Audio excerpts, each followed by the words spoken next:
Right now at noon, a man is under arrest and a woman is dead following a shooting in Shelbyville. Details from officers at the scene as their investigation continues. Warm day, no doubt, and a breezy day as well. We'll let you know how high we're going and the latest on storm chances coming in over the next 24 hours. And a teen has been cleared of charges after body cam video raises doubt towards an officer's claim. We take a look at video from the interaction and what the officer says happened. All right, friends, 12 o'clock this Tuesday. Thank you so much for joining us for 13 News at Noon. I'm Felicia Lawrence alongside meteorologist Sean Ash on what he says is going to be a really warm day, and we're already trending in that direction. You know, yesterday we were at 58. We didn't have any wind. Today we're already 70 plus. Ooh. But it's coming with a pretty stiff southwest wind here. Let's run it down for you, show you how things are playing out. Beautiful shot from our north side tower camera there. As you look at 465, let's show you the numbers. Got the wind and we have the gust. That will be over 30 miles per hour from time to time this afternoon here. So we're bringing that warmth right back at us. 70 at the Indy Airport, 65 this hour in Greenwood, Mount Comfort at 69. You take these temperatures that we have here at the noon hour and compare them to this time yesterday, and this is not a shock. We told you that today would be over 20 degrees warmer, and that's what's happening, but it's coming with, again, a increasing southwest wind that's teaming up with the sunshine that we have. Golf courses are packed today, 70 here in Indy.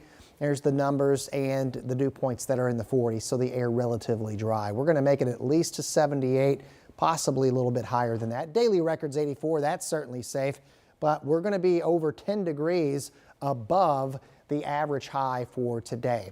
Sunset at 8:28. We are going to be rain and storm free here in the central part of the state, and that's great news for baseball at the ballpark, Victory Field.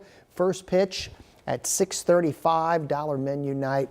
It will be dry for Indians baseball. We do have some storms on the way. Have more on that, how long this warmth could last ahead in your 7-day forecast.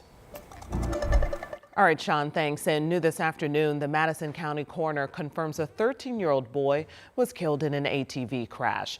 That teen's name is Elijah Dickey. The crash happened around 4:50 Monday afternoon in Summitville. That's just north of Alexandria. Police say a 10-year-old girl was driving the ATV. Dickey was a passenger. Neither of them were wearing a helmet. Dickey died at the scene. The girl was taken by Lifeline to a hospital here in Indy.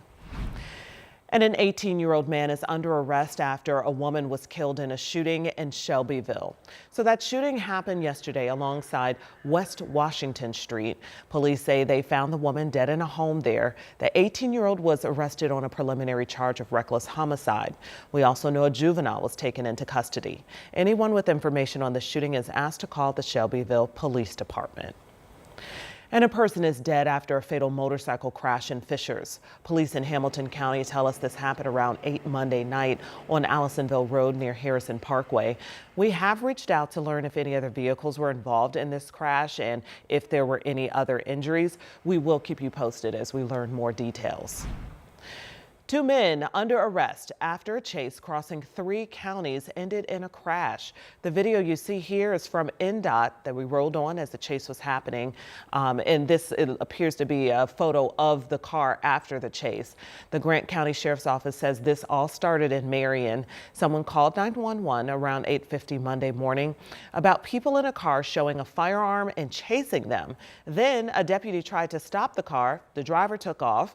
Police followed them through Grant, Delaware, and Madison counties until the driver hit a trailer near Pendleton. 2 men in their 20s were arrested. Police found a loaded firearm in the car. The chase covered 47 miles and reached speeds more than 100 miles per hour. Luckily, no one was hurt in this chase.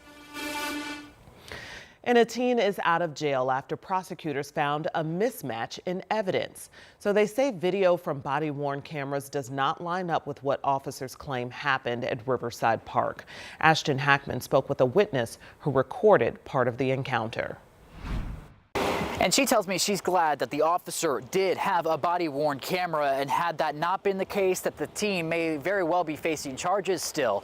She says she thinks incidents like this can happen to anyone. That's why Michael Owens grabbed her phone and started recording. This was last Sunday at Riverside Park. This IMPD sergeant stopped this red car whose driver, she said, went around her traffic block. In her police report, the officer claimed the 18-year-old appeared to be pointing a revolver at her. In a Facebook post, IMPD said the teen made a gesture like he pulled the trigger, but the gun did not fire. Police arrested the teen and reported finding 2 guns in the car, but the prosecutor moved to dismiss the case, writing body-worn camera footage does not support the allegations. We're supposed to trust them to protect and serve, but they're fabricating stories. They're, doing things like this. So it's like any interaction with police, in my opinion, should be recorded. In a statement, Metro Police said charging decisions are up to the prosecutor, adding, quote, body-worn cameras, while valuable tools, only capture a portion of an officer's field of view and do not capture everything experienced by an officer. IMPD says its internal review is ongoing. In Indianapolis, Ashton Hackman, 13 News. Metro Police are starting a community conversation about the process of homicide investigations, and they're shedding light on the darker side of the job, letting people know what happens after someone is killed. IMPD brought families face to face with everyone involved in a homicide case, from investigators to the coroner to prosecutors, answering questions many don't even know to ask. We've suffered our loss. We're getting our counseling, but there's another whole process.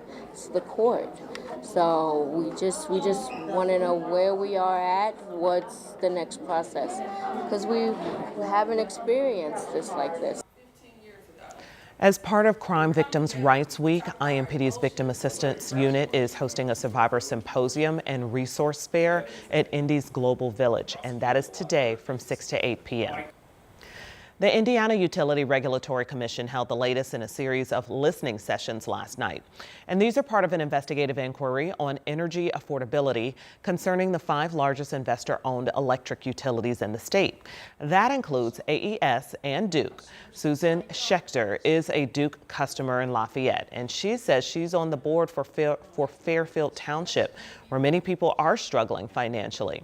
After a recent Duke rate increase, she says they saw 8 to 10 times the number of utility assistance requests. There's one more listening session happening Wednesday in Terre Haute. We have the time and location on WTHR.com. And now to more pushback over a data center set to be built in Decatur Township. So we've seen these projects and proposals all over the state. This time, the residents on the south side are taking a different approach. Those Decatur Township residents are asking a judge to join their side of the fight. Their lawsuit challenges how tech company Sabey got approval to build and says the process was, quote, invalid, void, and unenforceable. They say it violates petitioners' due process rights. Now, this injunction request is asking for a review and to stop construction before it even starts. A judge would have to sign off first. Those with Protect Decatur Township say this would not have had to happen if their elected officials listened to them. We have reached out to Sabey for comment on this lawsuit, but have not heard back. The approval for the $4 billion data center came from the Metropolitan Development Commission. They tell us they do not comment on pending litigation. Indiana Child Services is naming Jennifer Dorfmeyer as the agency's new director, effective immediately. Dorfmeyer, pictured here, has been leading the agency in an acting capacity since January. That's due to the former director, Adam Krupp's hospitalization. Krupp spent more than 3 months on medical leave, and now we're learning he will be taking on a new position when he returns. Krupp will be a special advisor to Governor Braun on child welfare issues.